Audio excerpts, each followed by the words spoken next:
Hello दोस्तों, स्वागत है आपका हमारे चैनल लेटेस्ट लर्न फार्मेसी में। तो फाइनली आज से हम अपना न्यू सब्जेक्ट स्टार्ट करने जा रहे हैं, जिसका नाम क्या है, फार्मेसी प्रैक्टिस, और कोड क्या है BP703T। ये AKTU के लिए है, बाकी आपके कॉलेजेस के लिए कुछ भी हो सकता है और सिलेबस आपका बिल्कुल सेम है।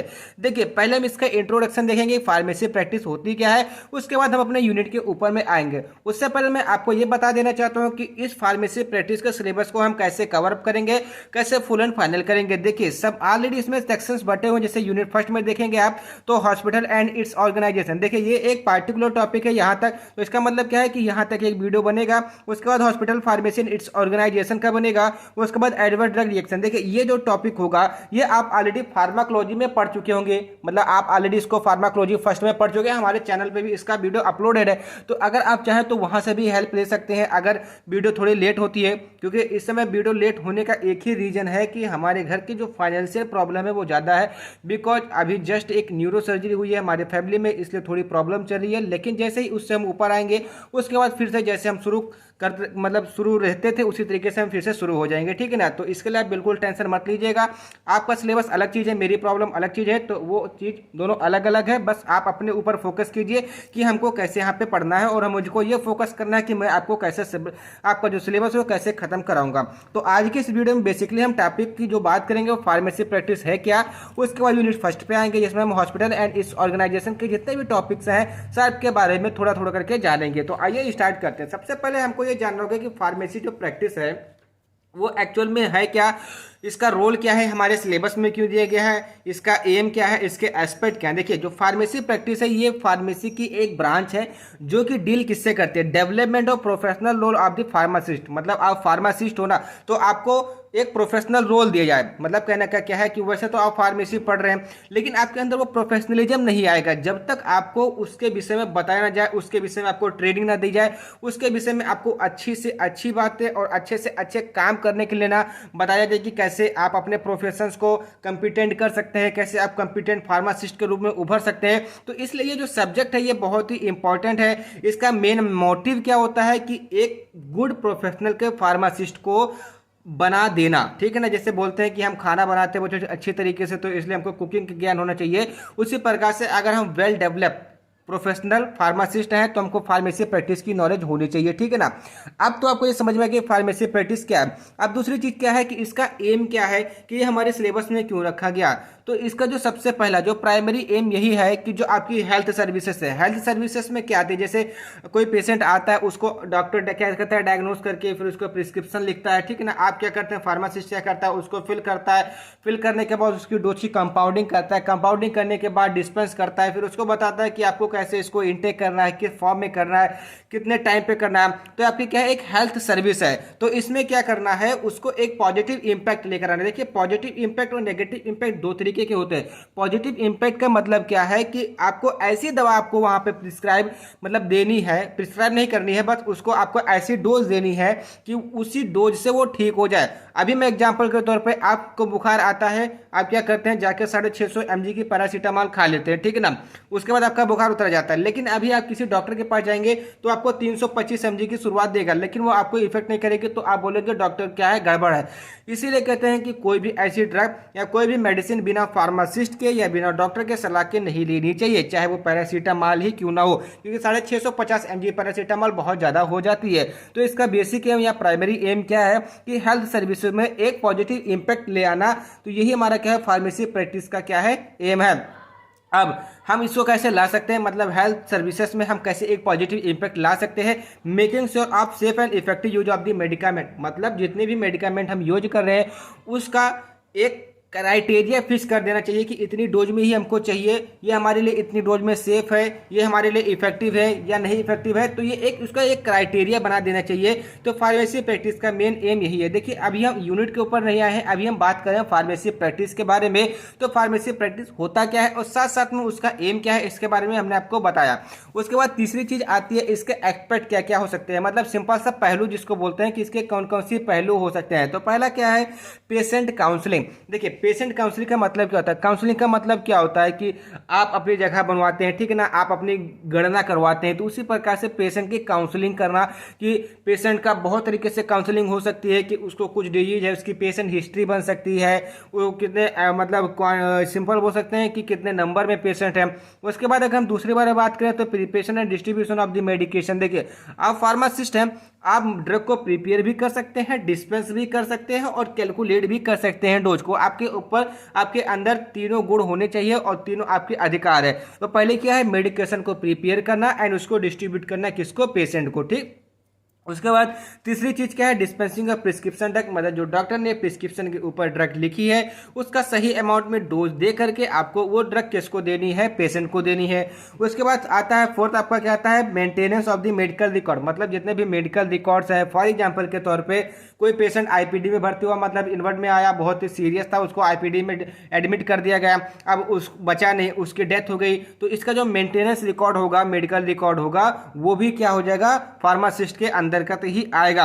अदर बारे में बात करें तो जैसे कोई पेशेंट आता है, उसके पेशेंट की हिस्ट्री क्या है, ये सारी चीजें का जो इवैल्यूएशन होता है वो एक फार्मासिस्ट ही करता है। उसके बाद नेक्स्ट क्या था, एडीआर रिपोर्टिंग। एडीआर रिपोर्टिंग का मतलब क्या है कि अगर किसी पेशेंट को किसी भी चीज, किसी भी ड्रग से एलर्जिक कंडीशन है, फॉर एग्जाम्पल के तौर पे जैसे कोई डेक्सा है, तो किसी किसी को जब डेक्सा दिया जाता है, आईवी रूट से दिया जाता है, तो उससे क्या जाती है, अंदर बहुत तेजी से खुजली होने लगती है या वोमिटिंग स्टार्ट कर देता है। तो इस कंडीशन में हम एडीआर को क्या करेंगे, रिपोर्ट करेंगे कि ये जो ड्रग है, मतलब अगर प्रिस्क्रिप्शन में मान लो कि लिखा आ गया आपका डेक्सामेथासोन या डेक्सोना लिख करके आ गया आईवी एडमिनिस्ट्रेशन विद पैरासीटामॉल या डाइक्लोफिनेक किसी के साथ में आ गया, तो उस कंडीशन में अगर उसको क्या है, कॉन्ट्राइंडिकेशन है या उससे एडीआर आता है, एडवर्स एक्शन आता है, तो उसको रिपोर्ट करेंगे। उसके बाद अगर कोई ड्रग मार्केट में आई हुई है, इसी एडीआर के अंदर ही बात करते हैं, अगर कोई ड्रग मार्केट के अंदर आई हुई है, उसका जो इम्पैक्ट है पेशेंट्स के ऊपर बहुत ज़्यादा एडीआर कॉज कर रहा है, तो उसको भी रिपोर्ट हम करेंगे कि ये जो ड्रग है बहुत ज़्यादा मार्केट में अवेलेबिलिटी तो है, लेकिन इसका जो एडीआर है वो बहुत ज़्यादा है, तो इसको भी हम रिपोर्ट करेंगे, डॉक्टर को रिपोर्ट करेंगे, डॉक्टर ऊपर रिपोर्ट करेगा, ऐसे करके वो मैन्युफैक्चरिंग कंपनी तक जाएगा, उसके ऊपर फिर से एनालिसिस की जाएगी, देन उसके पैरामीटर्स फिर से चेक किए जाएंगे, ठीक। ये हो गया आपका कुछ एस्पेक्ट्स के ऊपर। तो जो फार्मेसी प्रैक्टिस होता है, इसने हमको क्या गाइड किया कि फार्मेसी प्रोफेशनल आपको कैसा होना चाहिए, उसको हमको समझाता है कि आपका प्रोफेशनल कैसा होना चाहिए। एंड सिम्बायोटिक रिलेशनशिप, देखिए सिम्बायोटिक का मतलब क्या होता है, देखिए सहजीवी, अगर हम इसकी हिंदी के बारे में बात करें तो सहजीवी, सहजीवी का मतलब क्या होता है, ऐसा नहीं है कि आप पेशेंट आया तो पेशेंट को आप एकदम घबरवा दें, हाँ भाई तुम पेशेंट हो, तुमको कोई बीमारी नहीं है, बहुत जल्दी ठीक हो जाओगे, दो चार दवा खाओ, खुराक दवा खाओगे, उसके बाद ठीक हो जाएंगे, कोई टेंशन लेने की बात नहीं है। तो ऐसा रिलेशनशिप होना चाहिए किसके साथ में, पेशेंट, फार्मासिस्ट और डॉक्टर के साथ में या फिजिशियंस के साथ में। तो ये हमारी क्या है, बेसिक सी फार्मेसी प्रैक्टिस का जो एक इंट्रोडक्शन था कि एक्चुअल में फार्मेसी प्रैक्टिस में हमको पढ़ना क्या है, और साथ साथ में जो फार्मेसी प्रैक्टिस पढ़ने के हमको क्या क्या लाभ हो सकते हैं, इसके बारे में हमने यहाँ पर बात की है, ठीक है ना। उसके बाद हम अपने यूनिट फर्स्ट में आते हैं, जिसका जो पहला टॉपिक क्या है, हॉस्पिटल एंड इट्स ऑर्गेनाइजेशन।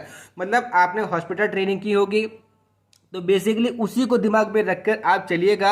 अगर आपने हॉस्पिटल देखा है, किन लोगों ने हॉस्पिटल नहीं देखा है, पहले हाथ लगा के अटेंडेंस लगा दीजिए कि मैंने हॉस्पिटल नहीं देखा है, ठीक है ना। तो मैं आपको हॉस्पिटल भी दिखाने की कोशिश करूंगा। फिलहाल सबने देखा होगा हॉस्पिटल, हॉस्पिटल सब लोग गए होंगे, उसका मतलब कौन कौन से, जैसे आईपीडी, ओपीडी सब लोग जानते हैं, OTC drug, over the counter drug भी आपको पता होगा, कौन कौन सी ऐसी ड्रग है जो कि एसेंशियल है, यह सारी चीज़ें आपने हॉस्पिटल ट्रेनिंग के ड्यूरेशन में आपने देखी होगी। तो बस उसी को आपको दिमाग में रखना है कि हम जब हॉस्पिटल ट्रेनिंग कर रहे थे तो उस समय क्या क्या हमको देखने को मिला, वही सब कुछ आपको यहाँ पे कॉपी पेस्ट करना है। आप इसको चाहे तो एक बार समझ के खुद की लैंग्वेज में भी लिख सकते हैं। तो बेसिकली सबसे पहले हॉस्पिटल क्या होता है, उसकी डेफिनेशन क्या होती है। तो जो हॉस्पिटल होता है, वहाँ पे हॉस्पिटल हम क्यों जाते हैं, जब हम बीमार होते हैं या इंजर्ड हो जाते हैं, तो वहाँ पर अपने हेल्थ प्रॉब्लम को ठीक करने के लिए ही जाते हैं। तो हॉस्पिटल क्या है, as a important unit of the society, मतलब जो हमारी सोसाइटी है एक इसकी इंपॉर्टेंट यूनिट है। जैसे आपका घर है, रहने के लिए घर जरूरी है, उसीलिए आपकी जो सोसाइटी में एक हॉस्पिटल भी जरूरी है, क्योंकि अगर आप इंजर्ड हुए या बीमार हुए तो वो आपको हेल्प करेगा कि आप अपना फिर से जो आपका हेल्थ है वो आप फिर से पाले, आप अच्छे से जल्दी से स्वस्थ हो जाए, ठीक। तो ये क्या होता है, हॉस्पिटल होता है। तो हॉस्पिटल प्रोवाइड पेशेंट, मतलब कहने का क्या है, जो हॉस्पिटल्स होते हैं वो पेशेंट को प्रोवाइड क्या क्या कराते हैं, केयर सर्विस, जैसे लाइक है prevention, diagnosis and treatment of the disease. देखिए प्रिवेंशन का मतलब क्या होता है कि किसी भी ड्रग, जैसे कोविड आया था तो कोविड में हमको प्रिवेंशन दिया गया था कि आप अपने घर से बाहर ना निकलें, ठीक है ना, इंस्ट्रक्शन दिया गया था, उसी को बोलते हैं प्रिवेंशन, कि आप मास्क लगा कर रखिए, बराबर हाथ को सैनिटाइज किया जाए। तो इससे हमको क्या मिला, प्रिवेंशन। मतलब prevention is better than cure, मतलब बचाव से इलाज, इलाज से बचाव अच्छा। प्रिवेंशन का मतलब क्या हो जाएगा, आपका बचाव, ठीक है ना। तो ये चीज़ आपको समझते हुए चलने की प्रिवेंशन का मतलब क्या था, बचाव, मतलब किसी भी डिजीज से अपने आप को बचाव कर ले। इसके प्रति हॉस्पिटल आपको क्या करता है, समय समय पर कैंप लगाता है, उसके बाद आपको क्या करता है, उसको अनाउंसमेंट करवाता है, ठीक। तो डायग्नोसिस करना, मतलब कौन सी डिजीज आपको इसका डायग्नोसिस करेगा। फीवर है तो टेम्परेचर के माध्यम से आपको पता चल जाएगा कि इनको फीवर है। आपके ब्लड प्रेशर हाई है तो बीपी मशीन से पता चल जाएगा। पल्स रेट गिरी हुई तो पल्स रेट इवालुएटर से पता चल जाएगा, ठीक है ना। And treatment of the disease with the help of physician. देखिए आप डॉक्टर में, आपके हॉस्पिटल में कौन कौन रहते हैं, देखिए फिजिशियंस हो गए, फिजिशियन की सहायता से आप क्या होता है, अपने आप को ट्रीट करवाते हैं। सर्जन हो गए, सर्जरी वगैरह होती है। फार्मासिस्ट हो गए जो कि ड्रग को डिस्पेंस करते हैं। नर्सेस क्या होती हैं कि जो आईपीडी पेशेंट होती है उनको ड्रग डोजिंग का काम करती है। एंड अदर प्रोफेशनल जैसे वार्ड बॉय हो गए, ठीक है ना, फिर या तो इंजेक्टेबल पर्सन, मतलब जो इंजेक्शन वगैरह लगाते हैं, वो सारे चीज़ें हो गए। तो ये सारे लोग मिलकर क्या बनाते हैं, एक हॉस्पिटल को एक वेल मेंटेन्ड ऐसा घर बना देते हैं कि जिससे कि पेशेंट को रिलीफ मिले, ठीक है ना, वो स्वस्थ हो जाए। 8 ट्राई टू कीप दिन अ गुड हेल्थ, मतलब जो हॉस्पिटल होते हैं ये अपना भरसक प्रयास करते हैं कि जो पेशेंट है उससे गुड हेल्थ। लेकिन आज की मैं आपको सच्चाई बता दूं, कोई भी डॉक्टर, मतलब ये मत समझिएगा कि मैं उनको थोड़ा बुरा भला कह रहा हूं, लेकिन एक चीज़ आप समझ लीजिए कि जब तक डॉक्टर की पूरी कमाई हो ना जाती है तब तक कोई भी डॉक्टर नहीं चाहेगा कि आप ठीक हो जाए। आपको महंगी से महंगी, ब्रांडेड से ब्रांडेड चीज़ें लिखेगा, जिससे कि आपका पैसा भी ज़्यादा खर्च होगा, आपकी हेल्थ ठीक होगी, लेकिन आपका पैसा बहुत ज़्यादा खर्चा करवा देंगे, ठीक है ना। तो वही कहने की कोशिश मैं कर रहा हूँ कि आपको गुड हेल्थ जब तक वो प्रोवाइड ना करा जाए तब तक वो आपके ऊपर ट्रायल करते रहेंगे। And disease free by undertaking immunization educational program. देखिए आपको क्या करना है, मतलब डॉक्टर का क्या काम है या हॉस्पिटल का काम क्या है कि आपको उसके प्रति जागरूक करे कि कैसे जागरूक कर सकता है, कि आपको समय समय पर कैंप लगाए, उसके बाद एजुकेशनल प्रोग्राम दे या इम्यूनाइजेशन करे, मतलब आपके इम्यून सिस्टम को बढ़ाए। And bye teaching professional and social hygienic practice, मतलब सोशल हाइजीनिक प्रैक्टिस का मतलब आसपास के रख रखाव में गंदगी है कि नहीं है, पानी भरा है कि नहीं है, आप खाने से पहले हाथ धुलते हो कि नहीं धुलते हो, आप चाय वगैरह पीते हो तो उससे पहले ब्रश वगैरह करते हो कि नहीं है। तो इसे हमारे क्या सोशल हाइजीनिक प्रैक्टिस ही है, तो हॉस्पिटल हमको ये बताता है, ठीक। अब हमारे एक महान पाश्चर थे, ठीक है, लुईस पाश्चर, उन्होंने अपनी लैंग्वेज में हॉस्पिटल को परिभाषित किया था। हॉस्पिटल हैज टू, मतलब हॉस्पिटल के पास क्या, cure sometimes elevate often and comfort the people are. जो अभी मैंने आप तो इतनी चीज़ें सारी चीज़ें बताई, वही का एक उन्होंने एक निचोड़ बता दिया कि हॉस्पिटल होता क्या है। अब आपको समझ में आ गया कि हॉस्पिटल क्या होता है। अब दूसरा क्या आता है, क्लिनिक। देखिए एक हॉस्पिटल होता है, एक क्लिनिक होता है। देखिए दोनों में अंतर क्या होता है, जैसे क्लिनिक जो होता है आपके एक, मतलब समझ लीजिए कि लो लेवल के क्या होते हैं आपके, कि उसको आपको ट्रीटमेंट प्रोवाइड कराते हैं। तो ये क्या होता है, it is an institution which provide health care to the out patient by specialist and the physician. देखिए अगर आप क्लिनिक में जाते हैं तो वहाँ पर तो आपकी सर्जरी तो होती नहीं है, वहाँ पर क्या करता है, फिजिशियन होते हैं, कोई स्पेशलिस्ट हो जाते हैं, हार्ट रोग स्पेशलिस्ट, मतलब हृदय रोग विशेषज्ञ हो गए, या किडनी रोग विशेषज्ञ हो गए, गुर्दा रोग विशेषज्ञ जिनको बोला जाता है, या लीवर रोग विशेषज्ञ हो गए, या बुखार के स्पेशलिस्ट, या बच्चे के स्पेशलिस्ट डॉक्टर हो गए। तो हमारे क्या होता है, क्लिनिक में बैठते हैं, ठीक है ना, ओपीडी में बैठते हैं, ठीक। तो ये होता है क्या है, क्लिनिक। अब हॉस्पिटल के क्लासिफिकेशन के बारे में बात करें, क्योंकि हमारा जो सिलेबस है उसमें हमारा जो पहला पॉइंट दिया गया है क्या, कि हॉस्पिटल के क्लासिफिकेशन के बारे में। अगर मैं आपको सिलेबस कर दिखाऊं तो यहाँ पर देख सकते हैं क्लासिफिकेशन हॉस्पिटल, हमने डेफिनेशन देख ली। अब प्राइमरी सेकेंडरी टर्जरी ये क्लासिफिकेशन देखना है, और साथ ही साथ में clinical and non clinical basis पे हमको क्या देखना है, हॉस्पिटल के क्लासिफिकेशन के बारे में पढ़ना है। तो बेसिकली जो हॉस्पिटल का जो क्लासिफिकेशन है वो दो टाइप से है। एक होता है उसके लेवल ऑफ द सर्विस, मतलब किस लेवल की सर्विस आपको प्रोवाइड करवा रहा है, एक प्राइमरी सेकेंडरी टर्जरी, ये आपके सिलेबस में दिया हुआ है। And based on clinical and non clinical, मतलब क्लिनिकल एंड नॉन क्लिनिकल के बेस पे हॉस्पिटल कितने टाइप्स के हैं इसके बारे में उस वहाँ पे बताया जाएगा, ठीक है ना। तो आइए स्टार्ट करते हैं इस टॉपिक को। तो बेस्ड पहला जो हमारा क्या जाएगा, based on level of the service, मतलब सर्विस के आधार पर हम हॉस्पिटल को कितने पार्ट में डिवाइड कर सकते हैं, ठीक। तो प्राइमरी हॉस्पिटल पहला क्या आता है, प्राइमरी। देखिए प्राइमरी हॉस्पिटल क्या होता है कि is the first level of contact between individuals and family with health system. अब इसको अगर हम आपको कैसे समझें कि प्राइमरी हॉस्पिटल कैसा है, देखिए आप क्या होता है कि हमेशा बड़े अस्पताल में तो नहीं जाते, जैसे आपके घर में कोई बच्चा बीमार हो गया, आप बीमार हो गए, तो ऐसा तो होता नहीं कि जैसे आपको बुखार आ गया तो किसी आप मतलब चले गए डिस्ट्रिक्ट हॉस्पिटल चले गए, या केजीएमसी चले गए, या एसएमएस में चले गए, ठीक है ना, ऐसा तो, या एम्स में चले गए बुखार आने पर, ऐसा तो नहीं होता ना। आपको क्या होता है कि बुखार आता है तो आप किसी एक इंडिविजुअल फिजिशियन के पास जाते हैं, ठीक है ना, वहाँ पे आप दवा लेते हैं, आप ठीक हो जाते हैं। लेकिन जब बड़ी प्रॉब्लम आती है तब आगे जाते हैं। छोटी प्रॉब्लम के लिए क्या होते हैं, प्राइमरी हॉस्पिटल्स होते हैं, ठीक है ना। तो ये contact between the individuals and the family with the health system, ठीक है ना। Usually general physician and family physician जो होते हैं रिस्पॉन्सिबल होते हैं। अब इनकी सर्विसेज क्या है, पहला क्या है, care for mother and child, जैसे जो मेटर्निटी होती है, ठीक है ना, जो प्रेगनेंसी वगैरह होती है, उसके बाद में जो मेटर्निटी वगैरह होती है, ठीक है ना, तो उस कंडीशन में जो बच्चे होते हैं और जो मदर होती है उनको केयर करना, ठीक है ना। उसके बाद अगर हम दूसरी बात करें तो treatment of the common disease, common disease में जैसे आपके बुखार आ गया, सर्दी आ गया, जुकाम आ गया, ठीक है ना, ये इन सबके ट्रीटमेंट में। उसके बाद हेल्थ एजुकेशन, मतलब आपको समय समय पर ये क्या करते हैं, कैंप लगा के बताते रहते हैं कि आपको अपने आसपास में सफाई रखनी चाहिए, आपको ऐसा खाना चाहिए, आपको ज़्यादा फैटी नहीं होना चाहिए, आपको सुबह व्यायाम करना चाहिए, डेली आपको चलना चाहिए, आपको काम करना चाहिए, हमेशा बैठे रहना नहीं चाहिए, हमेशा पढ़ना नहीं चाहिए। पढ़ना भी हमेशा जरूरी नहीं होता है, इसमें क्या मैं आपको बताने की कोशिश कर रहा हूँ, ये समझिए, पढ़िए उतना जितना आपके दिमाग में बैठे, उतना मत पढ़िए कि आपके दिमाग से बाहर निकल जाए।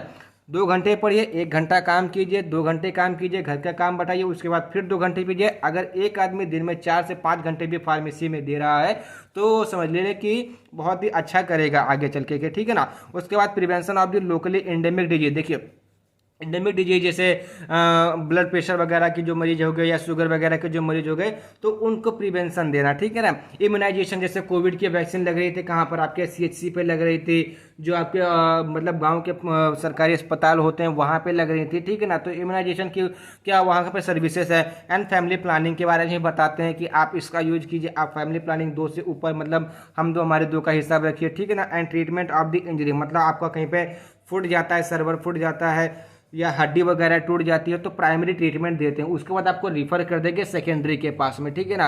अगर आपको नॉर्मल इंजरी है, मतलब एग्जांपल के तौर पे जैसे आपकी हल्की सी उंगली कट गई, या आपका सिर थोड़ा सा फट गया है, या फिर आपका कहीं पे कटिंग हो गया, या किसी ने आपको मार दिया है, तो आपको मार खाने की वजह से दर्द हो रहा है, तो वहाँ पर हम क्या करेंगे, इंजरी का वो ट्रीटमेंट करेंगे, ठीक है ना।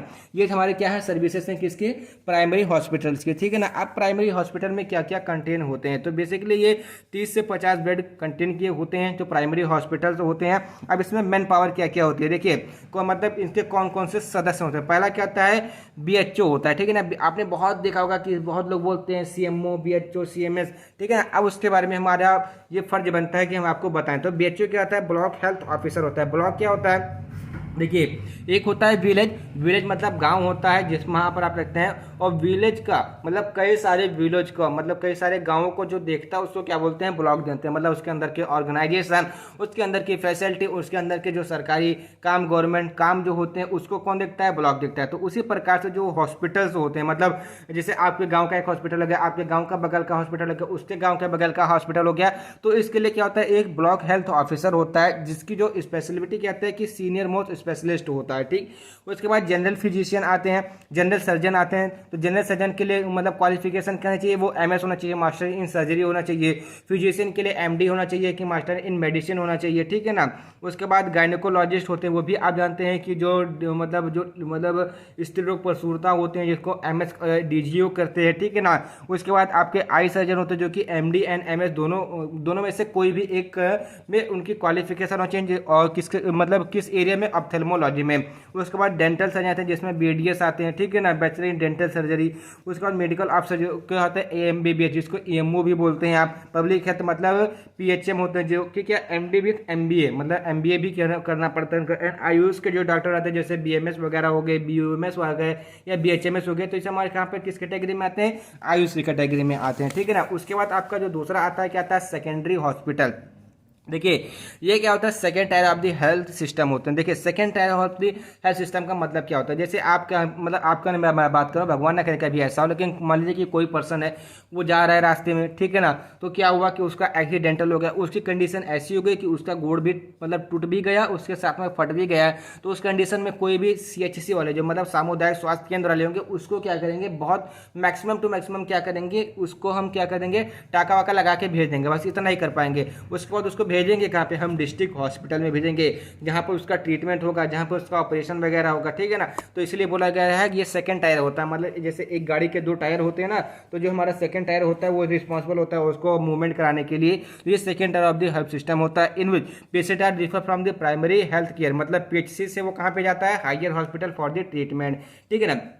अब जैसे देखिए मैं आपको सिंपल से एक एग्जांपल देता हूँ। जैसे कोई पेशेंट आया, उसको हार्ट की प्रॉब्लम है, उसने पहले क्या बताया कि सीने में दर्द हो रहा है, तो आप क्या बोलेंगे, हो सकता है कि रेस्पिरेटरी दिक्कत हो, या आप ऐसा कह सकते हैं कि गैस्ट्राइटिस की दिक्कत हो। तो आप क्या करेंगे, उसको गैस्ट्राइटिस की दिक्कत है तो आपको क्या देंगे, गैस की गोली दे देगा, या एक दर्द की गोली दे देगा, या डायक्लो इंजेक्शन दे देगा। तो क्या होगा, अगर आपका दर्द नहीं आराम हो तो सीधा आपको रिफर, तुरंत जाओ बाहर। जैसे डिस्ट्रिक्ट हॉस्पिटल में कुछ केसेस ऐसे आते हैं कि जो कि संभाल नहीं पाते हैं, तो उसको क्या कहते हैं, सीधा ट्रामा सेंटर में मतलब रिफर कर देते हैं, केजीएमसी में रिफर कर देते हैं, एसएमएस में रिफर कर देते हैं, ठीक है ना।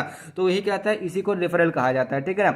It provide health service through the registered medical practitioner under the supervision of the specialist, जैसे हार्ट स्पेशलिस्ट हो गए, किडनी स्पेशलिस्ट हो गए। अब इसके सपोर्टिव स्टाफ क्या कौन कौन से होता है, मतलब सेकेंडरी हॉस्पिटल में सपोर्टिव स्टाफ होना चाहिए, जैसे फार्मासिस्ट हो गया, नर्सिंग डिपार्टमेंट हो गया, लेबोरेटरी हो गया, एंड डायग्नोस्टिक फैसिलिटीज हो गया। अब इसके फंक्शन क्या होता है, provide curative, preventive and promotive health care system, मतलब कहना क्या है कि आपको क्यूरेटिव सिंपल सा जिससे कि आपको इलाज हो सके, प्रिवेंटिव जिससे आप बचाव कर सके, एंड प्रोमोटिव हेल्थ केयर से जो कि आपके हेल्थ सिस्टम को क्या करे, वो प्रमोट करे। अब कौन कौन से स्पेशलिस्ट, जैसे कार्डियोलॉजिस्ट हो गए, एंडोक्राइनोलॉजिस्ट हो गए, ऑन्कोलॉजिस्ट हो गए, ठीक है ना। अब एक चीज और समझिए, every district hospital is expected to have a district hospital, मतलब प्रत्येक जिले में एक डिस्ट्रिक्ट हॉस्पिटल होना चाहिए। अब तो धीरे धीरे एक नियम भी आने लगा है कि जितने भी डिस्ट्रिक्ट हॉस्पिटल है, जितने भी बड़े डिस्ट्रिक्ट हॉस्पिटल है, उनको कन्वर्ट किया जाए मेडिकल कॉलेजेस में। तो ये सारी चीज़ें आप देख भी रहे होंगे, बहुत सारे जिले के जो डिस्ट्रिक्ट हॉस्पिटल है वो मेडिकल कॉलेज में चेंज होने लगे हैं, ठीक है ना। तो ये आपके क्या है, सेकेंडरी हॉस्पिटल है। टर्जरी हॉस्पिटल क्या होते हैं, जैसे ट्रामा सेंटर हो गया या मेडिकल, ठीक है ना, जिसमें इंटरनेशनल लेवल के मेडिकल या कॉलेज हॉस्पिटल्स आते हैं, ठीक है ना। तो इसमें क्या होता है, specialized consultative care provided on referral from primary and secondary care, मतलब कुछ कंडीशंस ऐसी आ गई, जैसे आपको सीवियर, आपको वेंटिलेटर चाहिए, तो डिस्ट्रिक्ट हॉस्पिटल में आपको वेंटिलेटर नहीं मिलेगा। आप क्या करेंगे, फटाक से उसको क्या कर देंगे, मेडिकल कॉलेज या ट्रामा सेंटर में तुरंत क्या कर देंगे, रिफर कर देंगे, फिर वहाँ पर उसको प्रोवाइड हो जाएगी। मतलब कुछ केसेस ऐसे होते हैं जो कि डिस्ट्रिक्ट हॉस्पिटल में भी संभाले नहीं जाते। क्यों, क्योंकि डिस्ट्रिक्ट हॉस्पिटल में उतनी सुविधाएं नहीं होती है। जो उसको सुविधा चाहिए होगी वो कहाँ पर होती है, आपके किसी ट्रामा सेंटर में या मेडिकल कॉलेज में होगी, तो उसको सिंपल से हम क्या करते हैं, मेडिकल कॉलेज में रिफर कर देते हैं। अब इसके फीचर्स क्या क्या, जैसे आईसीयू, ठीक है, इंटेंसिव केयर यूनिट हो गया, एडवांस डायग्नोस्टिक सपोर्ट सिस्टम हो गया, जैसे एमआरआई वगैरह हो गया। अब हम आपको कहेंगे डिस्ट्रिक्ट हॉस्पिटल में जाइए, एमआरआई करा के तो करा पाएंगे, सिटी स्कैन बहुत हद से होता है, सिटी हेड होता है, वो भी सिटी स्पैन वगैरह नहीं होता है, ठीक है ना। तो वहाँ पे क्या होता है, एडवांस डायग्नोस्टिक सपोर्ट सर्विस होती है, एंड स्पेशलाइज्ड मेडिकल पर्सन, मतलब हर एक कंडीशन के क्या होता है कि आपके स्पेशलिस्ट होते हैं। जैसे एग्जाम्पल के तौर पर एम्स हो गया, ठीक है ना, उसके बाद उस्मानिया मेडिकल कॉलेज हो गया। तो ये हमारे क्या है, टर्जरी हॉस्पिटल्स होते हैं, जो कि क्या होते हैं कि बहुत ही रेयर केस, मतलब रेयर का मतलब बहुत ही ट्रॉमेटिक कंडीशन में पेशेंट को ट्रीट करते हैं। अगर आप डायरेक्ट यहाँ पे इलाज कराने जाएंगे तो अगर आपकी पकड़ नहीं होगी तो आप यहाँ पे इलाज नहीं करवा पाएंगे। क्यों नहीं करवा पाएंगे, क्योंकि जब तक आपके पास रेफरल नहीं होगा तब तक वहाँ पे उसको एडमिट नहीं किया जाएगा। तो आपके पास उतनी ज़्यादा पकड़ होनी चाहिए। पकड़ का मतलब समझ है ना, कि नेता मंत्री से पकड़ होनी चाहिए, ठीक है ना। उसके बाद classification of the hospital based on the clinical and non clinical basis. तो पहले आता है ऑन द क्लिनिकल बेस, मतलब क्लिनिकल बेस पे हॉस्पिटल का क्लासिफिकेशन। तो इसको फर्दर डिवाइड किया गया है कितने पार्ट में, हम देखते हैं। पहला क्या है, based on anatomical and physiological specialization, मतलब एनाटॉमी एंड फिजियोलॉजी स्पेशलिस्ट के तरीके से। जैसे कार्डियक हॉस्पिटल हो गया, कार्डियक हॉस्पिटल में आपका किसका ट्रीटमेंट होगा, हार्ट का ट्रीटमेंट होगा। ईएनटी, उसके बाद दूसरा आपका क्या आता है, ईएनटी हॉस्पिटल। ईएनटी का मतलब क्या आता है, जहां पर आपके कान, गला और नाक का मतलब अस्पताल होता है, उसको क्या बोलते हैं, ENT hospital. E for year and for knows, T for throat, ठीक है ना। उसके बाद थर्ड आता है आई हॉस्पिटल, जहाँ पर आपकी आंखों की सर्जरी वगैरह होती है, आंख में कोई दिक्कत होने पर वहाँ पे दिखाते हैं। और हॉस्पिटल फॉर जीआई डिसऑर्डर, मतलब आपके गैस्ट्रोइंटेस्टाइनल रिलेटेड जितने भी डिसऑर्डर होंगे उसके हिसाब से हॉस्पिटल। किडनी हॉस्पिटल हो गया, कोविड हॉस्पिटल हो गया, एंड ऑर्थोपेडिक हॉस्पिटल हो गया। ऑर्थोपेडिक हॉस्पिटल में क्या होता है, जहाँ पे आपके बोन वगैरह टूट वगैरह जाती है, ठीक है ना, या आपको सर्वाइकल वगैरह की दिक्कत होती है, या आपका कोई रूमेटाइड आर्थराइटिस वगैरह होती है, तो उससे क्या बोलते हैं, ऑर्थोपेडिक हॉस्पिटल बोलते हैं। उसके बाद दूसरा जो आएगा आपका क्या है, डिजीज के साथ से, मतलब आपको किस टाइप की बीमारी हुई है, उसको आपको कैसे क्योर करना है, उसके हिसाब से आप क्या करेंगे, हॉस्पिटल का क्लासिफिकेशन करेंगे। जैसे डिजीज के हिसाब से कैसे, जैसे कैंसर हॉस्पिटल, मतलब यहाँ पर आपका क्या होगा, कैंसर का इलाज होगा।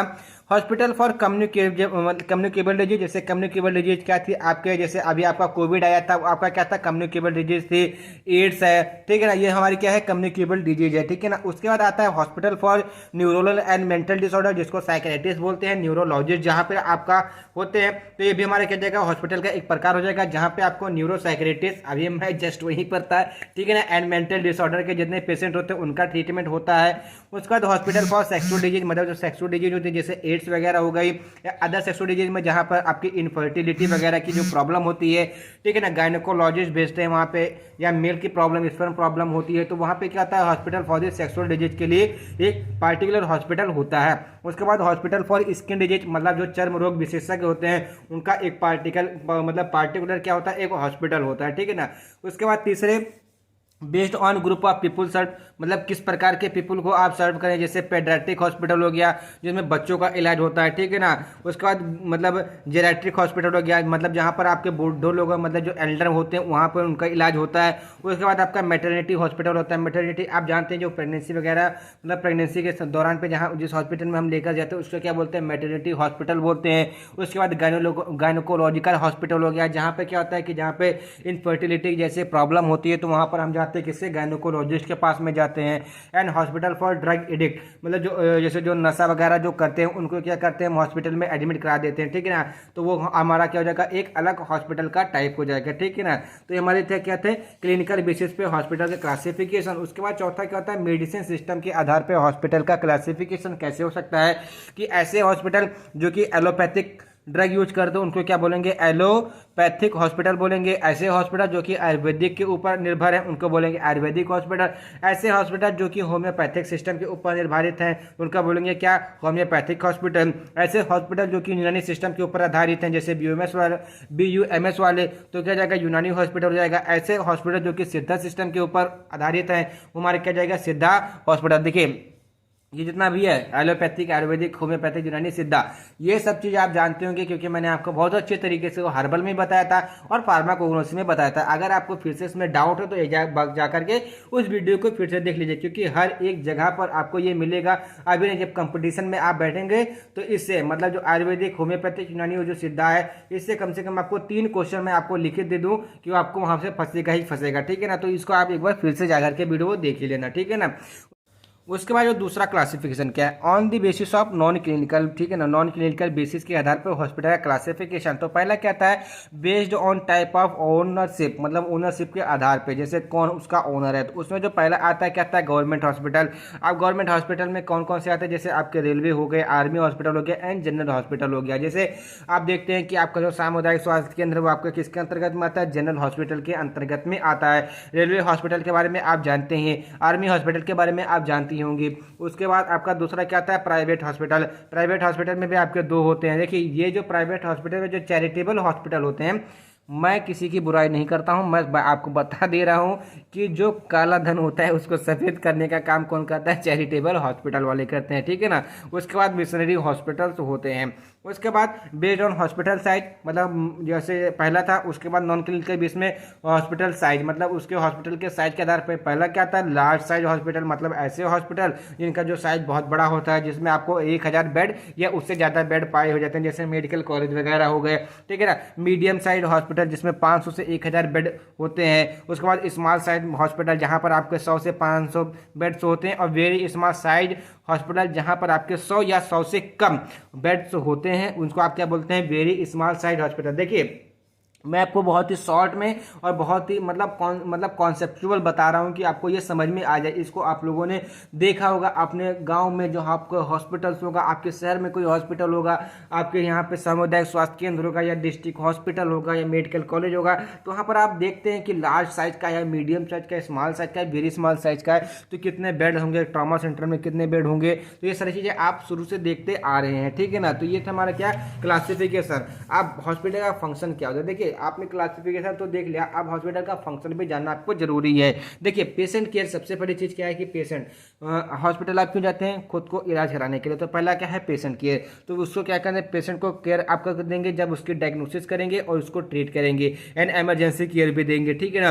डायग्नोस करेंगे ये डिजीज, उसके बाद उसको ट्रीट करेंगे। अगर इन कंडीशन सांप आपने काट लिया, बिच्छू ने काट लिया, जहर वहर खा लिया, या हार्ट की दिक्कत हो गई, या किडनी फेल हो गई, तो उस कंडीशन में इमरजेंसी केयर भी होना चाहिए, ठीक है ना। पब्लिक हेल्थ, ठीक है ना, जिसको पीएचसी में दिया जाता है, ठीक है ना। प्रिवेंशन फ्रॉम द डिजीज, मतलब आपके डिजीज से प्रिवेंशन मिल जाए। एजुकेशन, मतलब आपको एजुकेशन देना, जैसे provide training junior doctor, nurses and pharmacist, जैसे आप अप्रेंटिस प्रैक्टिस के लिए जाते होंगे, ठीक है ना। नर्सेस जाती होंगे, जूनियर डॉक्टर जो होते हैं उनको एजुकेशन देते हैं कि कैसे पेशेंट को हैंडल करना है, ठीक है ना, कैसे ड्रग देना है, कैसे क्या करना है। तो वो हमारे क्या होते हैं? जूनियर डॉक्टर होते हैं, जूनियर नर्स होते हैं और फार्मासिस्ट होते हैं। किसके अंडर दी? अप्रेंटिस मास्टर, जो मास्टर होते हैं उनके अंडर में वो क्या करते हैं? खुद सीखते हैं। एंड पेशेंट एजुकेशन, जिसमें management of the hypertension, diabetes, AIDS, cancer, कैसे आप उसको मैनेज कर सकते हैं, ठीक। उसके बाद रिसर्च में जाते हैं आप। हॉस्पिटल का एक फंक्शन क्या होता है? रिसर्च करना। देखिए हॉस्पिटल में हमेशा दो चीज़ होती है, एक प्रैक्टिस, दूसरी रिसर्च। रिसर्च क्या होता है कि कोई नई ड्रग आती है, ठीक है ना, उसका एक्शन आप देखते हैं, तो ये हमारी क्या जाती है? एक टाइप से रिसर्च होती है कि इस ड्रग का इतना एक्शन इस पर देखने को मिला और उस ड्रग का उतना एक्शन देखने को नहीं मिला, ठीक है। ये एक प्रकार से रिसर्च में ही आता है, ठीक है ना। And to conduct the research in hospital for new drug development, नए ड्रग को बनाने के लिए हॉस्पिटल में किसी पेशेंट के ऊपर आपका क्या करते हैं? वो हॉस्पिटल उस ड्रग का डेवलप मतलब यूज कर देते हैं, ठीक है ना। तो ये आपका क्या है? हॉस्पिटल के क्लासिफिकेशंस के बारे में। तो हमने ये देख लिया कि हॉस्पिटल क्या होते हैं, उसके क्लासिफिकेशंस क्या क्या हैं।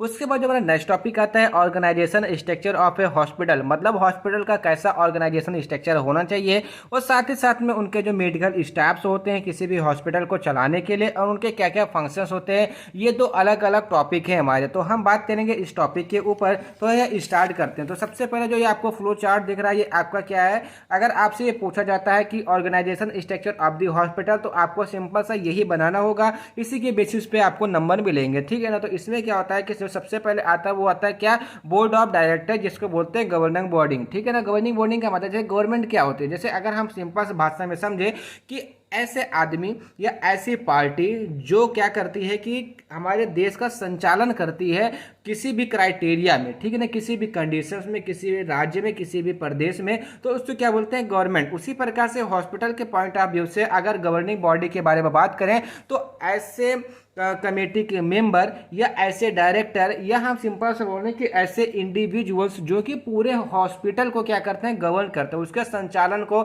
आगे की ओर लेकर जाते हैं, उनको क्या बोलते हैं हम? गवर्निंग बॉडी, ठीक है, जिनको बोर्ड ऑफ डायरेक्टर भी बोला जाता है। उसके बाद उनके नीचे जो होते हैं चीफ एग्जीक्यूटिव ऑफिसर, जिसको बोला जाता है सीईओ, ठीक है ना। सीईओ क्या होता है कि वो चीफ एग्जीक्यूटिव ऑफिसर होते हैं कि हॉस्पिटल में क्या हो रहा है, क्या नहीं हो रहा है, कितना उसका अमाउंट चाहिए, ठीक है ना, कितना अमाउंट कम है, स्टोरेज में क्या है, रिजर्वेशन में क्या है, ठीक है ना। तो ये सारी चीजें किसके अंतर्गत में आती है? सीईओ के अंतर्गत में आती है। अब जो ये सीईओ है, ये दो पार्टों में डिवाइडेड है। एक क्या है? एडमिनिस्ट्रेशन सुपरिंटेंडेंट, और एक होता है क्लिनिकल सुपरिंटेंडेंट, ठीक है ना। मतलब क्या होता है कि ये दोनों इनके अंडर में काम करते हैं, ठीक। जो एडमिनिस्ट्रेटिव सुपरिंटेंडेंट के अंदर, मतलब उनके जो बाद में जो काम आता है वो कहता है account and finance house keeping function, ठीक है ना। आप समझ रहे होंगे ना कि जो भी हॉस्पिटल का अकाउंट है, कितना खर्च हुआ, कितना आया, दवा कितनी आई, कितना हॉस्पिटल एक मरीज से कितना लूटा गया, कितना नहीं, कितनी डकैती पड़ी, ये नहीं, इन सबका एक हिसाब रखना, एक लेजर बना के रखना। उसके बाद उसको फिर क्या करेंगे? गवर्निंग बॉडी को रिपोर्ट करना। उसके बाद क्लिनिकल सुपरिंटेंडेंट में हमारे टोटल क्या होते हैं? 3 पार्ट होते हैं। एक होते हैं एसोसिएटेड मेडिकल सर्विस, ठीक है ना, दूसरा होता है सपोर्टिव मेडिकल सर्विस, तीसरा होता है मेडिकल स्टाफ सर्विस, ठीक है ना। तो एसोसिएटेड मेडिकल सर्विस में देखिए अभी इन सब के बारे में हम एक एक करके पढ़ेंगे, ठीक है ना।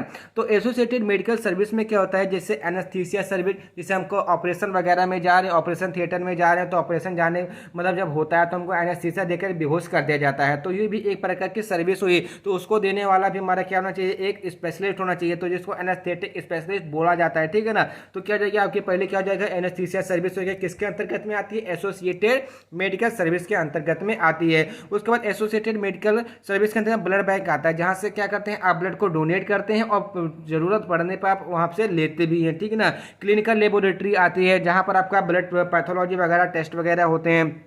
रेडियोलॉजिकल सर्विसेज जैसे आपका सीटी स्कैन हो गया, अल्ट्रासाउंड हो गया, यूएसजी जिसको बोलते हैं, ठीक है ना। तो हमारे किसके में आते हैं, रेडियोलॉजिकल। तो ये चीज़ें हमारे यहाँ पर होती है एसोसिएटेड मेडिकल सर्विस, मतलब एसोसिएट मतलब साथ साथ चलने वाले। उसके बाद सपोर्टिव मेडिकल सर्विसेज, देखिए ये एक बैकबोन होते हैं सपोर्टिव मेडिकल सर्विसेज, जो कि किसी भी हॉस्पिटल को चलाने के लिए एक महत्वपूर्ण भूमिका निभाते हैं। जिसमें क्या आता है, आपका हॉस्पिटल फार्मेसी आती है। हॉस्पिटल फार्मेसी में आपके ड्रग वगैरह रहते हैं जिसको डिस्पेंस करना होता है, डोज कैलकुलेशन करना होता है। नर्सिंग सर्विसेज आती है, जैसे आईपीडी पेशेंट है उनको ड्रग क्या हुआ कि जो डॉक्टर आए, डॉक्टर ने डायग्नोस किया, डायग्नोस करने के बाद देखा कि कंडीशन कैसी है, उसके बाद उनको क्या प्रिस्क्रिप्शन लिख दिया। उसके बाद फार्मासिस्ट के पास जाएगा, फार्मासिस्ट क्या करेगा, उसके डोज को मेंटेन करेगा, डोज मेंटेन करने के बाद क्या करेगा, उसको नर्सिंग डिपार्टमेंट में भेज देगा। नर्सिंग डिपार्टमेंट क्या करेगी कि जो भी ड्रग लिखी होगी कितने डोज में देना है उसको वो एडमिनिस्ट्रेट कर देगी, ठीक है ना। उसके बाद सेंट्रल स्टेराइल सप्लाई यूनिट, मतलब एक सेंट्रल स्टेराइल सप्लाई यूनिट भी होने चाहिए, जहाँ से कि जितने भी हमारे जैसे सर्जिकल प्रोडक्ट हो गए, ठीक है ना, जिससे कि हमको कॉन्टामिनेशन ना हो, या जो ड्रग हो गई, ठीक है ना, जहाँ की स्टेरिलिटी अच्छी हो, वो हमारा एक यूनिट होनी चाहिए। उसके बाद डाइटरी सर्विस होनी चाहिए कि पेशेंट को क्या खाना है क्या नहीं खाना है, अगर ये खाएगा तो इसको ये चीज़ हो सकती है। जैसे एग्जाम्पल के तौर पर कोई ब्लड शुगर का पेशेंट आ गया, तो उस ब्लड शुगर के पेशेंट को क्या आप डाइटरी सर्विस देखें कि आपको मीठी चीज़ में नहीं लेना है, ज़्यादा कार्बोहाइड्रेटेड प्रोडक्ट नहीं लेना है, तो ये हमारी डाइटरी सर्विस के अंतर्गत में आ गई। उसके बाद हॉस्पिटल स्टोर्स, हॉस्पिटल स्टोर्स का मतलब क्या आता है कि जैसे दवा हो गई, दवा का एक बड़ा स्टोर होना चाहिए, वो स्टोर में कैसी कैसी कंडीशंस है, सर्जिकल कंडीशंस हमको देखनी होगी कि जो सर्जिकल आइटम्स हैं उसको हमको स्टोर करके रखना है, उसकी कंडीशन कैसी होनी चाहिए।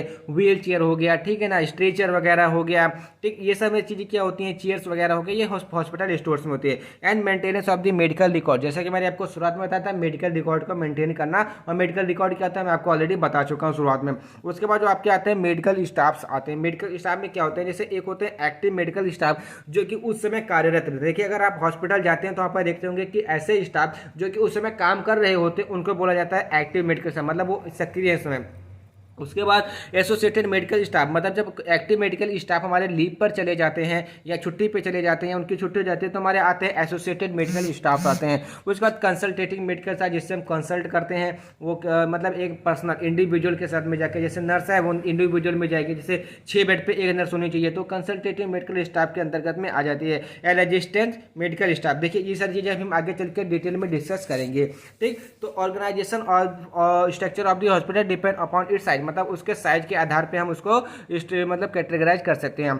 तो उसके बाद में क्या आता है, the maintenance of the hospital life in hands, आप किसके अंदर में होते हैं, बोर्ड ऑफ डायरेक्टर के अंतर्गत में होते हैं। और बोर्ड ऑफ डायरेक्टर के अंतर्गत में क्या होता है, सीईओ होता है, चीफ एग्जीक्यूटिव, ठीक है ना, ऑफिसर होते हैं, वाइस प्रेसिडेंट होते हैं, सेक्रेटरी होते हैं, एंड हमारे कहते हैं ट्रेजरर्स, जिसको कोषपाल। कोषपाल कौन होते हैं कि कोषपाल किसको कहा जाता है, आपने देखा कोषाध्यक्ष। कोषाध्यक्ष कहते हैं कि जो पैसे का लेना देना का जो हिसाब रखते हैं उनको क्या बोला जाता है, कोषपाल बोला जाता है। अब इससे फंक्शंस क्या होते हैं, ठीक, मतलब हमने जो हॉस्पिटल ऑर्गेनाइजेशन का क्या क्या फंक्शंस है, ठीक। तो इम्प्लीमेंट्स, मतलब implement the policy and strategic plans for of governing body, मतलब क्या आपको आवश्यकता है, कौन कौन सी पॉलिसी चाहिए होगी, कौन कौन सी स्ट्रेटेजी लगनी चाहिए कि हमारा जो हॉस्पिटल है वो काफ़ी अच्छे सर्विस प्रोवाइड कर सके। Communicator between the governing body and medical staff, मतलब मेडिकल स्टाफ और गवर्निंग बॉडी जैसे बोर्ड ऑफ डायरेक्टर हो गया, उनके दोनों के बीच में एक कम्युनिकेटर होना चाहिए कि जो कि इनकी बातें उन तक लेके जाए, उनकी बातें इनका तक लेकर आता है। क्योंकि कोई भी बड़ा अधिकारी तो ये तो होगा नहीं कि खुद जाकर के चल के मेडिकल स्टाफ को बताएगा। ये मेडिकल स्टाफ वाला जा सकता है मतलब गवर्निंग बॉडी के पास, लेकिन गवर्निंग बॉडी वाला मेडिकल स्टाफ के पास नहीं जा सकता है। He works as per direction of the board and reported to CEO, ठीक है ना, मतलब कहने का क्या है कि वो अपने हिसाब से काम करेगा, डायरेक्शन देगा, उसके बाद वो रिपोर्ट करेगा किसको, सीईओ के, ठीक है, ये चीज़ हो गई। अब उसका जो हमारा दूसरा टॉपिक आता है सर्विसेज ऑफ द हॉस्पिटल, मतलब हॉस्पिटल में कौन कौन सी सर्विसेज होती हैं। अभी हमने जो क्लासिफिकेशन देखा था उसी के आधार पर हम देखेंगे। तो पहला क्या था, मेडिकल स्टाफ सर्विसेज। अगर मैं आपको क्लासिफिकेशन दिखाऊं तो यहाँ पर आप देख सकते हैं कि मेडिकल स्टाफ सर्विसेज में एक्टिव, एसोसिएटेड, कंसल्टेटिंग एंड रेजिडेंट, वही चीज़ यहाँ पर बताया गया हुआ। तो पहला क्या आता है आपका, medical staff is considered as backbone of the hospital, मतलब अगर मेडिकल स्टाफ की बात करें तो वो कहती हैं आपके एक बैकबोन होती है किसी भी हॉस्पिटल को चलाने के लिए। They responsible for quality of the professional service to the individual patient, मतलब जितने इंडिविजुअल पर्सन को क्वालिटी, मतलब कहने के क्या है कि गुणात्मक मतलब सर्विस देने के लिए रिस्पॉन्सिबल होते हैं। अब इस मेडिकल स्टाफ में कैटेगरी जैसे एक्टिव मेडिकल स्टाफ आ गया। एक्टिव मेडिकल स्टाफ क्या होते हैं कि जो अटेंडिंग मेडिकल स्टाफ होते हैं consider with the regular patient के, मतलब कहने का क्या है कि जो उसमें एक्टिव होते हैं, पेशेंट को ट्रीट कर रहे होते हैं या उसकी सहायता कर रहे होते हैं, ठीक। उसके बाद आता है रेजिडेंट मेडिकल स्टाफ आते हैं जो कि फुली ट्रेंड होते हैं और क्या कहते हैं स्पेसिफिक सर्विस, जैसे कैनुलेशन हो गया, ठीक है। कैनुलेशन मतलब कैनुलेशन तो इजीली सब कुछ कर लेते हैं, जैसे इंसुलेशन हो गया, आरटी हो गई, कैथेटर हो गया, तो ये सब क्या होता है एक स्पेसिफिक सर्विसेज होती हैं। तो जो कसम आता है रेजिडेंट है मेडिकल स्टाफ में आता है, ठीक है ना। उसके बाद आता है कंसल्टेटिव मेडिकल स्टाफ, इसमें स्पेशलिस्ट फिजिशियंस आते हैं जो असिस्ट करते हैं किसको, मेडिकल स्टाफ को, जबकि वो वहाँ पे रिक्वायर्ड होता है। जैसे एग्जाम्पल के तौर पर मैं बताऊँ, देखिए क्या है कि आपका एक्सीडेंटल हो गया, आपको चोट लग गई, आपके ब्रेन की क्या हो जाएगी, नसें मतलब फट गई, और साथ ही साथ में क्या आपके बोन फ्रैक्चर भी हो गया आपका हैंड का, तो क्या होगा पहले आएगा न्यूरोलॉजी मतलब फिजियो मतलब सर्जन आएगा। उसके बाद सर्जन रिफर कर देगा किसके हाथ जो आपका टूटा है किसको रिफर कर देगा, आर्थो को रिफर कर देगा। तो जब रिक्वायर्ड होगा उसको क्या बोलेंगे कंसल्टेटिव मेडिकल स्टाफ बोला जाएगा। उसके बाद जो फोर्थ आता है एसोसिएटेड मेडिकल स्टाफ, ये क्या होता है consist of the less experience physician who become part of active medical staff, जो कि जो अप्रेंटिस वगैरह आते हैं प्रैक्टिस करने के लिए आते हैं, जैसे एमबीबीएस करने के बाद जो 1-1.5 साल की जो प्रैक्टिस वगैरह करते हैं उसमें क्या आता है एसोसिएटेड मेडिकल स्टाफ आते हैं, ठीक है ना। उसके बाद दूसरा आता है supportive medical services. Supportive medical services में क्या आता है हॉस्पिटल फार्मेसी, जो कि हमारा नेक्स्ट वीडियो लेक्चर में यही पूरा टॉपिक होने वाला है, ठीक है ना। हॉस्पिटल का स्टोरेज क्या है, medical record maintenance, central sterile supply unit क्या है, डाइटरी सर्विस, नर्सिंग सर्विसेज, ये ऑलरेडी हम डिस्कस कर चुके हैं और आगे चलकर भी इसको डिस्कस करेंगे। उसके बाद थर्ड आता है एसोसिएटेड मेडिकल स्टाफ। इसमें जैसे आप क्या आता है एसोसिएटेड मेडिकल स्टाफ में क्या जैसे एनेस्थीसिया सर्विस जो कि सर्जरी के ड्यूरेशन में दिया जाता है, ठीक है ना। ब्लड बैंक हो गया, क्लिनिकल लेबोरेटरी हो गया, रेडियोलॉजिकल सर्विसेज हो गया। तो एनेस्थीसिया सर्विस में जैसे physician under go special training in the anaesthesia service, मतलब एनेस्थीसिया सर्विस के लिए एक फिजिशियन को अच्छे से ट्रेंड किया जाता है कि वो उसके लिए स्पेशलिस्ट बन जाए, ठीक है ना। The main service required during surgery, मतलब सर्जरी के दौरान क्या होता है जब किसी चीज़ की सर्जरी होती है तो आपको बेहोश कर दिया जाता है, उसी को क्या बोलते हैं एनेस्थेटिक कर दिया जाता है। अब इनकी क्या क्या रिस्पॉन्सिबिलिटीज होती है, तो administration of the anaesthesia before and after और ड्यूरिंग द ऑपरेशन, मतलब ऐसा जैसे एग्जाम्पल के तौर पर समझिए जैसे कोई पेन है, जैसे न्यूरोलॉजिकल सर्जिकल जब हमारे मतलब एक लोग को हुआ था फैमिली में ही, उसका नाम मैं बता सकता हूँ। तो उसमें क्या हुआ था कि उनको जो एनेस्थीसिया दिया गया था वो पहले भी दिया गया था, लेकिन बीच में मतलब थोड़ा लॉन्ग प्रोसीजर होता है न्यूरोलॉजिकल में, तो उनको बीच में ही होश आ गया था, तो उनको ड्यूरेशन में भी दिया गया और वहाँ पे दर्द कम होने की वजह से मतलब जब उनका फाइनल जो हुआ था मतलब फाइनल ऑपरेशन जब हुआ था सर्जरी हो गई थी तो उनको पेन बहुत ज़्यादा था, तो उस कंडीशन में उनको आफ्टर भी एनेस्थीसिया दिया गया था कि उसके बाद उनको 3 दिन के बाद होश आ गया, उसके बाद धीरे धीरे वो अपना धीरे धीरे ठीक होने लगे, ठीक है ना। And the chemical agent equipment use, मतलब किस केमिकल एजेंट का हमको यूज करना है और किस इक्विपमेंट के साथ में करना, एंड सेफ्टी रेगुलेशन के साथ साथ में कि एनेस्थीसिया देने पर वहाँ पे कोई भी किसी भी प्रकार की सड़न गलन पैदा ना हो सके, क्योंकि जाइलोकेन आप जानते ही होंगे कि जाइलोकेन जो होता है अगर आप मतलब लोकल एनेस्थीसिया होती है आप जहाँ पे एडमिनिस्ट्रेट करते हैं उसके चांसेस होते हैं वहाँ पे सड़न के ज़्यादा चांसेस होते हैं, मतलब पस बनाने के चांसेस ज़्यादा होते हैं। उसके बाद ब्लड बैंक होते हैं, ये इंपॉर्टेंट सर्विस होती है किसी भी हॉस्पिटल की, which is responsible for collection processing and supplying of the blood, जो क्या होता है ब्लड को कलेक्ट करेगा, उसको प्रोसेस करेगा मतलब फ्रीजिंग करेगा एंड सप्लाई करेगा ब्लड की, ठीक है ना। उसमें क्या होता है इसका एक काम क्या मतलब क्या होता है कि वो रिसिपिएंट और डोनर के ब्लड ग्रुप को भी आइडेंटिफाई करेगा and also provide dry human plasma, मतलब ड्राई ह्यूमन प्लाज्मा जो प्लाज्मा प्रोटीन होते हैं, प्लेटलेट होते हैं, ठीक है ना, होल ब्लड होते हैं, उनको क्या करेगा आपको प्रोवाइड करवाएगा, ठीक। उसके बाद आते हैं क्लिनिकल लेबोरेटरी सर्विसेज, ये इंपॉर्टेंट होते हैं, मतलब कहने का क्या है क्लिनिकल लेबोरेटरी सर्विसेज होते हैं इंपॉर्टेंट यूनिट होते हैं किसी भी हॉस्पिटल्स के, जो क्या करते हैं डायग्नोसिस करते हैं डिजीज का, जैसे पैथोलॉजिकल हो गया, यूएसजी वगैरह हो गया, ठीक है ना। यूएसजी तो रेडियोलॉजिकल में आता है, लेकिन पैथोलॉजिकल जैसे लीवर फंक्शन टेस्ट हो गया, एलएफटी केएफटी हो गया, सीबीसी हो गया, ठीक है ना, इन सबके कौन जो जांच करता है वो क्लिनिकल लेबोरेटरी सर्विसेज में आता है, ठीक है ना। ट्रीटमेंट एंड प्रिवेंशन, ये क्या करते हैं लैब रिपोर्ट को मेंटेन करते हैं जिससे डिसाइड हो पाता है कि आपको किस प्रकार का ट्रीटमेंट चाहिए। जैसे अगर क्या आपको टाइफाइड बुखार हो गया है, आप जनरल बुखार की दवा खा रहे थे लेकिन आपको आराम नहीं मिल रहा था, आप लेबोरेटरी गए टेस्ट करवाए, आपको पता चला कि क्या है आपको मतलब टाइफाइड बुखार है, उसके बाद आपने क्या किया कि 7 दिन के लिए एंटीबायोटिक लेना स्टार्ट कर दिया हार्ट टू हार्ट आईवी के सेट में, ठीक है ना। तो क्या हुआ आपका जो टाइफाइड है वो ठीक हो गया। वेरियस सैंपल लाइक ब्लड हो गया, यूरिन हो गया, स्पूटम हो गया, फीसेस हो गया, ठीक है ना, are analyze for the level of the biochemical like the protein, sugar, urea and pathogen ETC. देखिए जो टाइफाइड की टेस्टिंग होती है वो जो एलिजा टेस्टिंग वगैरह होती है, ठीक है ना, वो उतनी अच्छी नहीं होती है, मतलब अगर बताया जाए तो एलिजा टेस्टिंग उतनी अच्छी नहीं होती इन केस ऑफ टाइफाइड, क्यों? ऐसा इसलिए होता है कि जो टाइफाइड के जो हमारे बैक्टीरिया होते हैं बहुत ही कम पकड़ में आते हैं, तो उसके लिए हमको कल्चर मीडिया टेस्ट करना पड़ता है जो कि 1000-1200 के करीब में आता है। तो उस कंडीशन में फीकल मटेरियल को ले लेते हैं या ब्लड को ले लेते हैं, उसको कल्चर मीडिया प्रोवाइड कराते हैं, फिर उसके ग्रोथ को देखते हैं कि हुआ कि नहीं हुआ। तो इस प्रकार से हम ये कन्फर्म कर देते हैं कि हमको टाइफाइड है या नहीं है। ठीक है, मेन जो जांच होती है टाइफाइड की यही होती है। उसके बाद आपका जो फोर्थ आता है रेडियोलॉजिकल सर्विसेज, जहाँ पर हमारा एक्सरे होता है, ठीक है ना, अल्ट्रासाउंड होता है, रेडियो न्यूक्लियोसाइड होता है, सीटी स्कैन होता है, एमआरआई होता है, ईटीसी होता है। ठीक है ना, this service is under the supervision of computer radiologist, मतलब जो एमडी एमएस होते हैं रेडियोलॉजिस्ट में, उनके ही सुपरविजन में होता है। ठीक है, तो ये था आपका क्या हॉस्पिटल का ऑर्गेनाइजेशन और कौन कौन से मेडिकल के आप मतलब स्टाफ की जरूरत आपको पड़ती है। उसके बाद medical staff and their function, मतलब मेडिकल स्टाफ और उनके क्या क्या फंक्शन है। तो मेडिकल स्टाफ में बेसिकली आपके डॉक्टर्स आते हैं, फार्मासिस्ट आते हैं, नर्सेस आते हैं, एलाइड हेल्थ प्रोफेशनल जैसे डाइट्रिशियन वगैरह जो आते हैं, एंड सपोर्टिंग स्टाफ आते हैं। तो इसके विषय में हम भी डिस्कस करते हैं। तो पहला क्या आते हैं डॉक्टर्स। डॉक्टर में भी स्पेशलिस्ट हो सकता है या सर्जन हो सकता है या फिजिशियन हो सकता है। स्पेशलिस्ट एक पार्टिकुलर डिजीज के लिए, एक पार्टिकुलर ऑर्गन के लिए होते हैं, सर्जन ऑपरेशन के लिए होते हैं, और फिजिशियन होता है कि आपके होल बॉडी के ट्रीटमेंट के लिए होते हैं। ठीक है ना, ऐसा the patient medical care.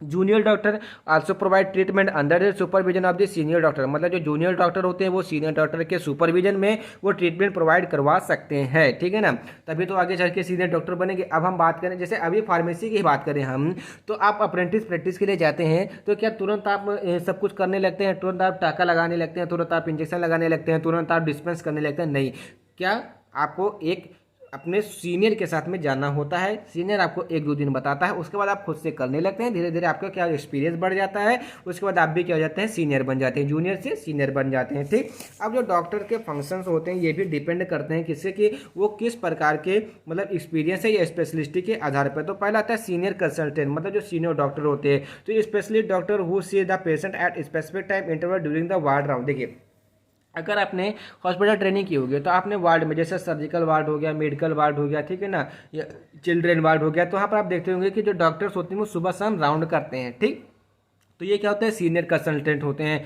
Resident मतलब रजिस्ट्रार, जैसे senior doctor who responsible to service supervise resistant interns and student doctor, मतलब जो क्या करते हैं, सिंपल से जो प्रैक्टिस करवाते हैं। उसका रेजिडेंट्स डॉक्टर आते हैं जो रिस्पॉन्सिबल होते हैं किसके लिए, look after patient on ward and under the training for the supervision. मतलब कहना क्या है कि ऐसे पेशेंट जो क्या हो जाता है कि आईपीडी से बाहर निकल के जाते हैं, जैसे आप एडमिट हुए, एडमिट होने के बाद क्या हो जाएगा, आपको डिस्चार्ज कर देगा, तो उसके बाद आप रेजिडेंट डॉक्टर के पास में जाते हैं। ठीक है ना, और इनका एक काम क्या होता है कि under the training for the supervision, और ये अपने सुपरविजन में ट्रेनिंग भी करवाते हैं। उसके बाद इंटर्न्स क्या होते हैं, ठीक है ना, तो ये मेडिकल स्टूडेंट होते हैं and they engage in future further training graduation, जो कि फर्दर जैसे एमबीबीएस करने के बाद आपको 1 साल की ट्रेनिंग, उसके बाद पीजी के लिए आपको एमडी के लिए जाना होता है। ठीक, तो उसी प्रकार से मेडिकल स्टूडेंट होते हैं जो कि आके ट्रेनिंग करते हैं फर्दर ग्रेजुएशन के लिए। ठीक है ना, ट्रेनिंग ग्रेजुएशन के लिए। उसके बाद जो सेकंड आते हैं आपके फार्मासिस्ट आते हैं। ये क्या कहते हैं, supervise the use of the drug in hospital, मतलब ये कहते हैं एक सुपरवाइजर होते हैं ड्रग को यूज करने के लिए किसी भी हॉस्पिटल में, कि आपको कैसे इस ड्रग को लेना है। They also involved in the supervision of education on how to safely and effectively consume the drug, मतलब हमको ड्रग को कैसे कंज्यूम करना कि वो हमारे लिए सेफ हो और इफेक्टिव हो। ठीक है ना, इनका फंक्शन क्या होता है, ड्रग डिस्पेंस करना, ड्रग मतलब कैलकुलेशन करना, उसके बाद में डोज कैलकुलेशन करना, type of the dosage form, इसी बहुत सारे इनके फंक्शन आप फार्मेसी कर रहे हैं, आपको पता ही होगा कि फार्मेसिस्ट के क्या क्या फंक्शन होते हैं। उसके बाद आप क्या कहते हैं, नर्स आती हैं। ये क्या करते हैं, manage ongoing care and treatment service in the hospital. ये क्या करते हैं, मैनेज करते हैं ऑनगोइंग केयर को, मतलब कि जो चल रहे होते हैं, जो ट्रीटमेंट चल रहा होता है, और treatment service in the hospital. देखिए इनका काम क्या होता है, सिंपली से बेसिक से, डायरेक्टर ने डायग्नोज किया, उसके बाद फार्मासिस्ट ने क्या किया, उसका डोज दिया, उसके बाद नर्स ने क्या किया, उसको एडमिनिस्ट्रेट कर दिया, और 6 बेड पे एक नर्स का काम होता है। ठीक है ना, they assess plan and administrate the dose of the drug daily, मतलब सुबह शाम क्या करते हैं, पेशेंट को जो ड्रग, जिस डोज के ड्रग को चाहिए होते हैं वो ड्रग उनको देते हैं। ठीक, उसके बाद इनका फंक्शन क्या है, responsible for carrying out the treatment plan which stabilize by the physician. इनका फंक्शन यही होता है कि जो फिजिशियन के द्वारा पेशेंट को ट्रीट करने के लिए जो मेडिकेशन दी जाती है, इनका ये रिस्पॉन्सिबिलिटी बनती है कि ये उससे कैरिंग आउट करें, मतलब उस पेशेंट को दें। ठीक है ना, रन्स इन द वार्ड, मतलब वार्ड में ये अपना राउंड अप करते रहें कि मतलब देखते रहें पेशेंट को कोई दिक्कत है कि नहीं है। उसमें भी कई सारे नर्स होते हैं, एसोसिएटेड नर्स यूनिट मैनेजर होती हैं जो क्या करती हैं, नर्सिंग यूनिट को हेल्प करती हैं व्हेन सी अनअवेलेबल, मतलब जो परमानेंट नर्स होते हैं वो अगर अवेलेबल है तो एसोसिएटेड नर्स यूनिट मैनेजर उसको देख दिए। उसके बाद नर्स प्रैक्टिशनर होते हैं जैसे कि जो हाईली स्किल्ड होती हैं, ठीक है ना, जिसको कैथेटर वगैरह लगाना वगैरह आता है। स्पेशल नर्स होते हैं जो कि क्लिनिकल नर्स होती है, क्लिनिकल नर्स कंसल्टेंट होती है एंड क्लिनिकल एजुकेटेड होती है, ठीक। उसके बाद आपके सेकंड स्टाफ में जैसे आते हैं एलाइड हेल्थ प्रोफेशनल, इसमें डाइटिशियन आते हैं। डाइटिशियन क्या करते हैं कि आपको ये डाइट बताते हैं कि आपको कौन सा फूड खाना है, कौन सा आपके लिए सेटिस्फाई है, मतलब कि आपको जैसे शुगर है या आपको मान लीजिए कि आपको बीपी की प्रॉब्लम है या हार्ट की प्रॉब्लम, तो आपको कोलेस्ट्रॉल से युक्त खाना नहीं खाना है। तो ये आपको क्या कहता है, specialize in nutritional and medical trainer which help them to determine stabilize the patient diet, मतलब जो आपको क्या खाना है क्या नहीं खाना है इसका निर्धारण क्या कहते हैं, डाइटिशियन करते हैं। उसके बाद ऑक्यूपेशनल थेरेपिटीज में आते हैं, मतलब ऑक्यूपेशनल थेरापिस्ट में आते हैं, तो responsible for assess the people ability to their daily activities, मतलब उनके क्या क्या एक्टिविटीज है, कैसे क्या कर रहे हैं, उसकी फिजिकल एक्टिविटी, उनकी मेंटल एक्टिविटी, ये इन सबका क्या कहते हैं, ये रिपोर्ट बनाते हैं। उसके बाद आता है आपका क्या, फिजियोथेरेपिस्ट। तो ये क्या करते हैं, एग्जामाइन करते हैं फिजिकल मूवमेंट ऑफ द, मतलब जैसे आपको क्या कि आपको चलने में दिक्कत हो रही है तो ये इसका मूवमेंट का फिजिकल इवैल्यूएशन करेंगे कि आपको कहाँ पे प्रॉब्लम हो रही है। उसके बाद आपको एक्सरसाइज करने के लिए बता देंगे कि आपको ये एक्सरसाइज करनी। देखिए फिजियोथेरेपी क्या है, फिजियोथेरेपी का मतलब ही ये होता है कि आपको एक्सरसाइज के माध्यम से ठीक करना होता है, ठीक है ना। उसके बाद स्पीच थेरेपिस्ट, मतलब ये क्या करते हैं कि work closely with disorder related to communicational and swallowing disorder, मतलब जैसे गले की जो दिक्कत होती है उनको स्पीच थेरेपिस्ट भी बोला जाता है, ठीक है ना। एंड रैपिड रिस्पॉन्स टीम, मतलब ऐसी टीम जो कि जैसे आपने देखा होगा कि आपने पिक्चरों में भी बहुत जगह पे देखा होगा कि किसी के पेशेंट की तबीयत खराब हो गई, उसने क्या डॉक्टर डॉक्टर खूब तेजी से चिल्लाया, तो उसके बाद तुरंत doctor nurse pharmacist dispensary therapist सब कोई आ जाते हैं तुरंत, मतलब तुरंत उसको ट्रीटमेंट मिलने लगता है कि अरे ये तो बहुत ज़्यादा हालत सीरियस है, इनका ऑपरेशन करना होगा, ये करना होगा। तो इसी को क्या बोलते हैं, रैपिड रिस्पॉन्स टीम बोलते हैं हम, ठीक है। उसके बाद आते हैं अदर हॉस्पिटल अटैच, मतलब अन्य जैसे क्लिनिकल असिस्टेंट हो गए, ये responsible to take care of the ward housekeeping, मतलब जो वार्ड की हाउस कीपिंग होती है उसके लिए रिस्पॉन्सिबल होते हैं। पेशेंट सर्विस असिस्टेंट हो गया, ये क्या करते हैं, मील्स वगैरह and only other requirement of the patient, मतलब क्या चाहिए पेशेंट को, कैसा खाना देना है कैसा नहीं देना है, मतलब देना है कि नहीं देना है, ये हमारा पेशेंट सर्विस असिस्टेंट होते हैं। उसके बाद पोर्टर्स आते हैं, ये क्या करते हैं कि पेशेंट को लाने ले जाने का काम करते हैं। उसके बाद वॉलंटियर्स आते हैं हेल्प करते हैं fund rising and ward assist को। उसके बाद आपका वार्ड क्लर्क आते हैं जो क्या करते हैं, ward reception desk and available for 20, मतलब जो रिसेप्शन वगैरह पे जो बैठे रहते हैं, अक्सर लेडीज ही बैठी रहती हैं, ठीक है ना आप समझ ही रहे होंगे, ठीक। तो ये क्या करते हैं कि रिसेप्शन पे ही आपको फॉर्म वॉर्म भरवा लेते हैं, ठीक है ना। तो ये था आपका आज का वीडियो। तो यहाँ पर हमने डिस्कस कर लिया complete hospital and its organization के बारे में। लंबा टॉपिक चला, काफ़ी लंबा वीडियो था, लेकिन आपको हर एक चीज़ समझाने की मैंने कोशिश की है। उसके बाद जो आपका नेक्स्ट टॉपिक होगा वो आएगा hospital pharmacy and its organization. तो ये है आपका ये टॉपिक कंप्लीट, ये लगता है स्टार, ये भी आपको 2-3 दिन के अंदर वीडियो मिल जाएगी। तो thank you for watching the video from the latest learn pharmacy. देखिए वीडियो लेट आ रहा है इसलिए प्रॉब्लम मत कीजिए, जैसे हमारे घर में सॉर्ट आउट हो जाएगा वैसे मैं आपको बता दूंगा। इस समय इतनी कंडीशन दिक्कत में है कि क्या बताएं रहने दीजिए।